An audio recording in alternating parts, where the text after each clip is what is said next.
पाठ 5 शब्द निर्माण, उपसर्ग, प्रत्यय, समास। विद्यालय में भाई बहन ने उपहार को पत्तेदार बेल से सजाया। नाना जी ने जिज्ञासा और प्रेरित को समझाया कि भाषा में सार्थक शब्द ही मान्य होते हैं और सार्थक शब्द वर्णों को सही क्रम में जोड़ने से बनते हैं। मूल शब्द में उपसर्ग या प्रत्यय जोड़कर नए शब्दों का निर्माण होता है। उपसर्ग किसी भी शब्द में उपसर्ग शब्द से पहले जुड़ता है और शब्द में परिवर्तन लाता है। यहाँ हार शब्द में उपशब्दांश जुड़कर उपहार शब्द बना है। जो शब्दांश मूल शब्द में पहले जुड़कर उस शब्द के अर्थ को परिवर्तित कर देते हैं, वे उपसर्ग कहलाते हैं। हर उपसर्ग का कोई ना कोई अर्थ अवश्य होता है। हिंदी में अनेक भाषा के शब्द सम्मिलित हैं, इसलिए हर भाषा के उपसर्गों के आधार पर हिंदी में 4 प्रकार के उपसर्ग प्रयोग किए जाते हैं। पहला संस्कृत के उपसर्ग, दूसरा हिंदी के उपसर्ग, तीसरा उर्दू फारसी के उपसर्ग, चौथा उपसर्ग की तरह प्रयोग होने वाले संस्कृत के अव्यय। पहला संस्कृत के उपसर्ग। उपसर्ग अर्थ उपसर्ग लगकर बने शब्द। आ विपरीत, कमी, समेत, आशंका, आकार, आभार, आचरण। उत ऊंचा, श्रेष्ठ, उत्कर्ष, उत्साह, उत्पात, उत्थान। उप निकट, सहायक, उपकार, उपहार, उपभेद, उपनाम। नि रहित, निषेध, निर्बल, निर्जन, निर्भर, निरपराध। वि भिन्न, विशेष, विभाग, विभिन्न, विहार, विमुख। प्रति विरुद्ध, सामने, प्रत्येक, प्रतिकूल, प्रतिकार, प्रतिशोध, प्रतिद्वंद्वी। प्र आगे, अधिक, ऊपर, प्रगति, प्रकाश, प्रबल, प्रकट। सम साथ, अच्छा, संगम, संग्रह, संसर्ग, संचालन। अप बुरा, हीन, अपमान, अपव्यय, अपवाद। दुर दुह, कठिन, बुरा, निर्बल, दुर्गम, दुराचार, दुर्दशा। सु अच्छा, सुकन्या, सुपुत्र, सुबोध, सुशासन। अभि और,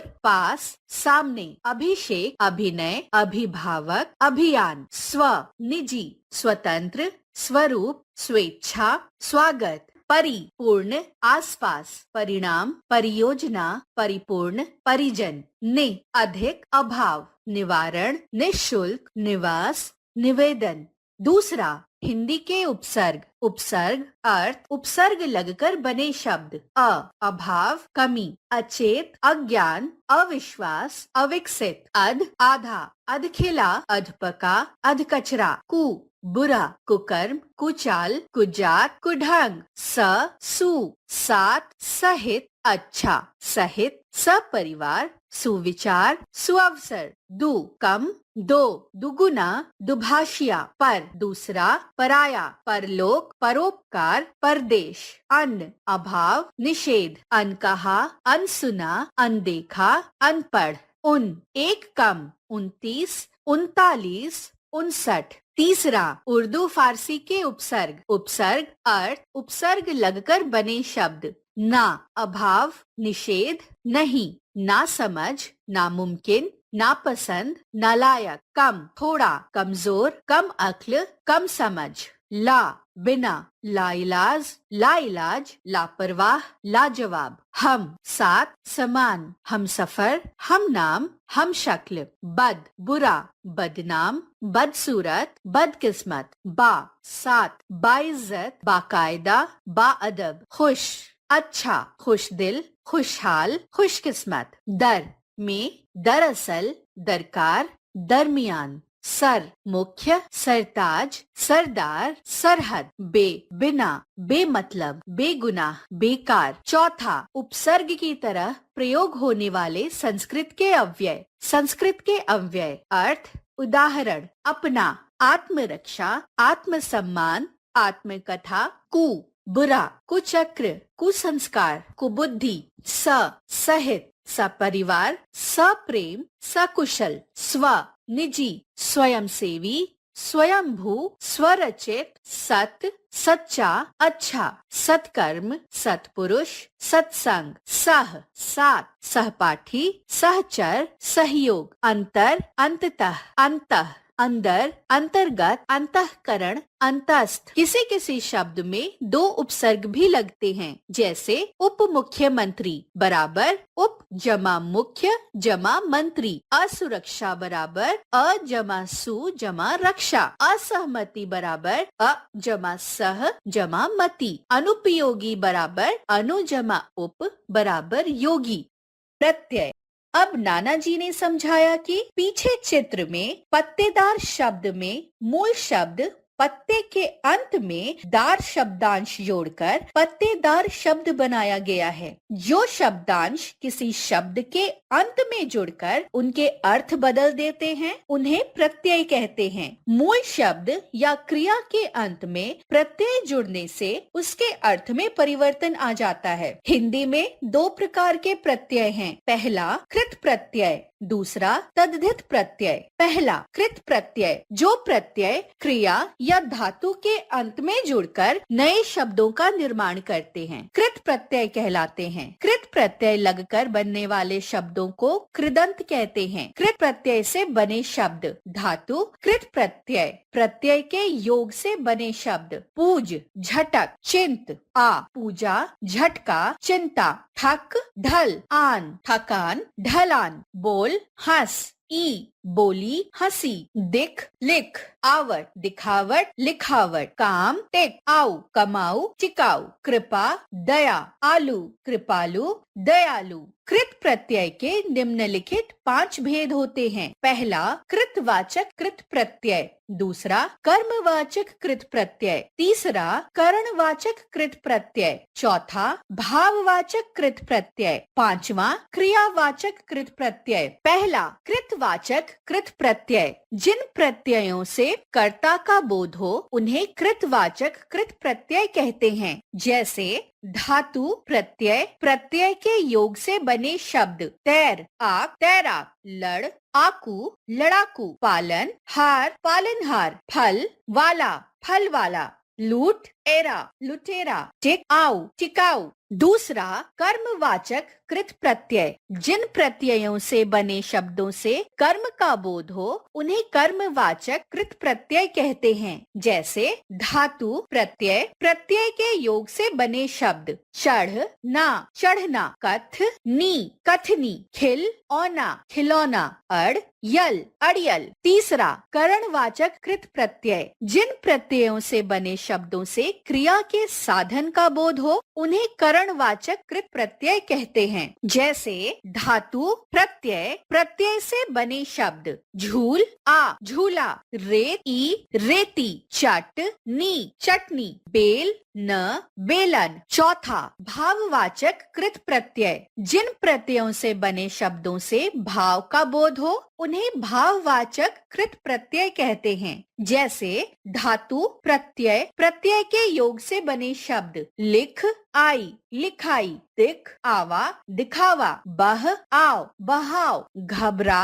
आहट, घबराहट। क्रिया। पांचवा क्रियावाचक कृत प्रत्यय, जिन प्रत्ययों से बने शब्दों से क्रिया का बोध हो उन्हें क्रियावाचक कृत प्रत्यय कहते हैं। जैसे धातु प्रत्यय, प्रत्यय के योग से बने शब्द हंसता, हंसता, खो या खोया, सुन कर, सुनकर, भाग, आ, भागा। आगे नाना जी ने समझाया कि दूसरा तद्धित प्रत्यय, जो प्रत्यय संज्ञा, सर्वनाम और विशेषण के साथ जुड़ते हैं और एक नया शब्द बनाते हैं, वे तद्धित प्रत्यय कहलाते हैं। जैसे अच्छा जमा आई बराबर अच्छाई, एक जमा ता बराबर एकता। तद्धित प्रत्यय के निम्नलिखित 8 भेद होते हैं। पहला कृतवाचक तद्धित प्रत्यय, दूसरा भाववाचक तद्धित प्रत्यय, तीसरा संबंधवाचक तद्धित प्रत्यय। चौथा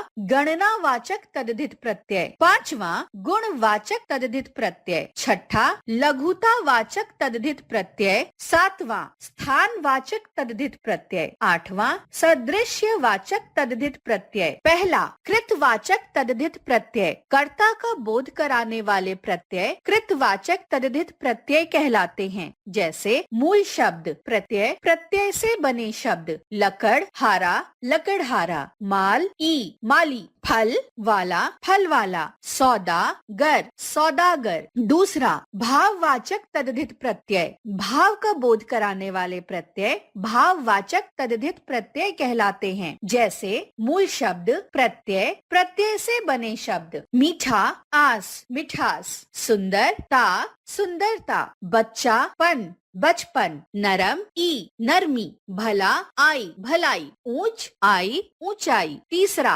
संबंधवाचक तद्धित प्रत्यय। संबंध का बोध कराने वाले प्रत्यय संबंधवाचक तद्धित प्रत्यय कहलाते हैं। जैसे मूल शब्द प्रत्यय, प्रत्यय से बने शब्द मामा एरा, ममेरा। ससुर आल, ससुराल। नानी हाल, ननिहाल। पंजाब ई पंजाबी। चौथा गणनावाचक तद्धित प्रत्यय। संख्या का बोध कराने वाले प्रत्यय गणनावाचक तद्धित प्रत्यय कहलाते हैं। जैसे मूल शब्द प्रत्यय, प्रत्यय से बने शब्द दो हरा, दोहरा। पांच वा, पांचवा। मास एक, मासिक। छह ठा, छठा। पांचवा गुणवाचक तद्धित प्रत्यय। गुण का बोध कराने वाले प्रत्यय गुणवाचक तद्धित प्रत्यय कहलाते हैं। जैसे मूल शब्द प्रत्यय, प्रत्यय से बने शब्द धन ई धनी, भाग्यवान, भाग्यवान। प्यास आ, प्यासा। चमक ईला, चमकीला। आनंद इत, आनंदित। विष एला, विषैला। छठा लघुतावाचक तद्धित प्रत्यय। लघु यानी छोटी वस्तु का बोध कराने वाले प्रत्यय लघुतावाचक तद्धित प्रत्यय कहलाते हैं। जैसे मूल शब्द प्रत्यय, प्रत्यय से बने शब्द कटोरा ई कटोरी, टुकड़ा री टुकड़ी। छाता री छतरी। खाट ओला, खटोला। सातवां स्थानवाचक तद्धित प्रत्यय। स्थान का बोध कराने वाले प्रत्यय स्थानवाचक तद्धित प्रत्यय कहलाते हैं। जैसे मूल शब्द प्रत्यय, प्रत्यय से बने शब्द पंजाब ई पंजाबी, भारत ईय भारतीय। दिल्ली वाला, दिल्ली वाला। नागपुर इया नागपुरिया। आठवां सादृश्यवाचक तद्धित प्रत्यय। सादृश्य अर्थात समान, समानता का बोध कराने वाले प्रत्यय सादृश्यवाचक तद्धित प्रत्यय कहलाते हैं। जैसे मूल शब्द प्रत्यय, प्रत्यय से बने शब्द लाल सा, लालसा। सोना हरा, सुनहरा। संस्कृत के तद्धित प्रत्यय। पहला भाववाचक संज्ञा बनाने वाले प्रत्यय, प्रत्यय से बने शब्द इमा, गरिमा, महिमा। ता आवश्यकता, लघुता। त्व गुरुत्व, बंधुत्व। य धैर्य, स्वास्थ्य। दूसरा कर्तृवाचक संज्ञा बनाने वाले प्रत्यय, प्रत्यय से बने शब्द क पाठक, लेखक। ई सुखी, दुखी, शास्त्री। तीसरा पुल्लिंग से स्त्रीलिंग बनाने वाले प्रत्यय, प्रत्यय से बने शब्द आ प्रिया, बाला, सुता। ई पुत्री, आनी, इंद्राणी। य धैर्य, स्वास्थ्य। चौथा विशेषण बनाने वाले प्रत्यय, प्रत्यय से बनी शब्द इत, आनंदित, सुगंधित। एक धार्मिक, ऐतिहासिक। इन कुलीन, मलिन। इय भारतीय, राष्ट्रीय। वान गुणवान, धनवान। मान बुद्धिमान, श्रीमान। वती पुत्रवती, सौभाग्यवती। पांचवा क्रिया विशेषण बनाने वाले प्रत्यय, प्रत्यय से बने शब्द तया, सामान्यतया, विशेषतया। पूर्वक सावधानी पूर्वक, दया पूर्वक। तह साधारणतः, विशेषतः। था अन्यथा, सर्वथा। अरबी फारसी से तद्धित प्रत्यय। प्रत्यय, प्रत्यय से बने शब्द इयत, इंसानियत, हैवानियत। गी दीवानगी, मर्दानगी। दानी मच्छरदानी, अचारदानी। गार मददगार, खिदमतगार। आना सालाना, रोजाना। खोर खोर, रिश्वतखोर, आदमखोर। ईन रंगीन, शौकीन, नमकीन, बाज, धोखेबाज, दगाबाज, नाक, दर्दनाक, खौफनाक, ई, आसमानी, खूनी। कुछ शब्दों में उपसर्ग और प्रत्यय एक साथ भी आते हैं, जैसे परतंत्रता, पर उपसर्ग, तंत्र, मूल शब्द ता, प्रत्यय, निडरता, नी, उपसर्ग, डर, मूल शब्द ता, प्रत्यय, उपराष्ट्रपति, उपसर्ग, राष्ट्र, मूल शब्द पति, प्रत्यय, बेईमानी, बे, उपसर्ग, ईमान, मूल शब्द ई, प्रत्यय। किसी किसी शब्द में दो प्रत्यय एक साथ भी आते हैं, जैसे मानसिकता, मानस, मूल शब्द एक, प्रत्यय, ता, प्रत्यय, सजावटी, सज, मूल शब्द आवट, प्रत्यय, ई, प्रत्यय, ईमानदारी, ईमान, मूल शब्द दार, प्रत्यय, ई, प्रत्यय, राष्ट्रीयता, राष्ट्र, मूल शब्द ईय, प्रत्यय, ता, प्रत्यय, ता। हमने समझा जो शब्दांश मूल शब्द में पहले जुड़कर उस शब्द के अर्थ को परिवर्तित कर देते हैं, वे उपसर्ग कहलाते हैं। मूल शब्द में उपसर्ग या प्रत्यय जोड़कर नए शब्दों का निर्माण होता है। हर उपसर्ग का कोई न कोई अर्थ अवश्य ही होता है। हिंदी में 4 प्रकार के उपसर्ग प्रयोग किए जाते हैं। पहला, संस्कृत के उपसर्ग, दूसरा हिंदी के उपसर्ग, तीसरा उर्दू फारसी के उपसर्ग, चौथा उपसर्ग की तरह प्रयोग होने वाले संस्कृत के अव्यय। किसी किसी शब्द में 2 उपसर्ग भी होते हैं। जो शब्दांश किसी शब्द के अंत में जुड़कर उनके अर्थ बदल देते हैं, उन्हें प्रत्यय कहते हैं। हिंदी में 2 प्रकार के प्रत्यय हैं। पहला कृत प्रत्यय, दूसरा तद्धित प्रत्यय। जो प्रत्यय क्रिया या धातु के अंत में जुड़कर शब्दों का निर्माण करते हैं, कृत प्रत्यय कहलाते हैं। कृत प्रत्यय के 5 भेद होते हैं। पहला कृतवाचक कृत प्रत्यय, दूसरा कर्मवाचक कृत प्रत्यय, तीसरा करणवाचक कृत प्रत्यय, चौथा भाववाचक कृत प्रत्यय, पांचवा क्रियावाचक कृत प्रत्यय। जो प्रत्यय संज्ञा, सर्वनाम और विशेषण के साथ जुड़ते हैं और एक नया शब्द बनाते हैं, तद्धित प्रत्यय कहलाते हैं। तद्धित प्रत्यय के 8 भेद होते हैं। पहला कर्तृवाचक तद्धित प्रत्यय, दूसरा भाववाचक तद्धित प्रत्यय, तीसरा संबंधवाचक तद्धित प्रत्यय, चौथा गणनावाचक तद्धित प्रत्यय, पांचवा गुणवाचक तद्धित प्रत्यय, छठा लघुतावाचक तद्धित प्रत्यय, सातवां स्थानवाचक तद्धित प्रत्यय, आठवां सदृश्यवाचक तद्धित प्रत्यय। कुछ शब्दों में उपसर्ग और प्रत्यय एक साथ आते हैं। किसी किसी शब्द में 2 प्रत्यय एक साथ आते हैं। जब 2 या 2 से अधिक शब्दों को मिलाकर एक नया संक्षिप्त एवं सार्थक शब्द बनता है, तो उसे समास कहते हैं। समास का अर्थ है शब्दों का संक्षिप्तीकरण। समास करके बने हुए नए पद को सामासिक शब्द या समस्त पद कहते हैं। जब समस्त पद को अलग अलग करके लिखते हैं तो उसे समास विग्रह कहते हैं। समास के 6 भेद होते हैं। पहला अव्ययी भाव समास, दूसरा तत्पुरुष समास, तीसरा कर्मधारय समास, चौथा द्विगु समास, पांचवा द्वंद्व समास, छठा बहुव्रीहि समास। कर्ता कारक और संबोधन कारक को छोड़कर अन्य सभी कारक चिन्हों के अनुसार तत्पुरुष समास के 6 भेद होते हैं। पहला कर्म तत्पुरुष समास, दूसरा करण तत्पुरुष समास, तीसरा संप्रदान तत्पुरुष समास, चौथा अपादान तत्पुरुष समास, पांचवा संबंध तत्पुरुष समास, छठा अधिकरण तत्पुरुष समास। कर्मधारय समास में उत्तर पद प्रधान होता है और इसमें तुलना का भाव मिलता है। कर्मधारय समास में पहले पद में विशेषण और दूसरे पद में विशेष्य का संबंध होता है। द्विगु समास में पहला पद संख्यावाचक विशेषण होता है और दूसरा पद समाहार अथवा समूह का बोध कराता है। द्वंद्व समास में दोनों ही पद प्रमुख होते हैं और योजक चिन्हों द्वारा जुड़े होते हैं। बहुव्रीहि समास में दोनों पद प्रधान नहीं होते, बल्कि समस्त पद से अलग कोई तीसरा सांकेतिक अर्थ प्रदान होता है।